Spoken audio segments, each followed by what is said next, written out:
All right, let's get into this box.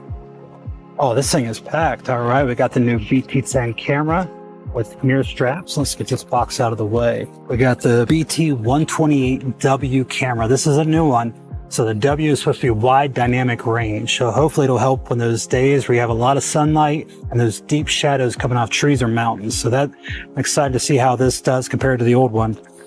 We got an assortment of all the wires and power cables. Something I did notice on this new one, you can now charge this and run it off a USB-C outlet. So you don't have to use the cigarette lighter adapter. A lot of the new Chevys do not even have a cigarette lighter plug. So this, on a new Chevy, toss that guy out, use one of these. But it does need to be 9 volts. We got our antennas.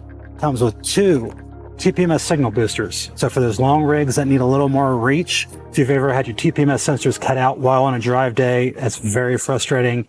Can cause a lot of nerves. For TPMS sensors, they do sell a 6 sensor version. So if you have a triple axle rig, you can get that covered. But we only have a 2 axle rig, so we only need a 4. So there's our sensors, and they even include batteries. So batteries are included. We have various zip ties. This is a tool to tighten down the valve stem sensors. So Haloview also asked how big our rig was. Once I told them 40 foot, they recommended antenna extension. As we've had issues with signal dropouts on every camera system we've had, this will bring that antenna from the back of the rig. So instead of the antenna being here, we'll attach this cable and mount this with adhesive up to the front of the rig, and now we will have signal right by the truck.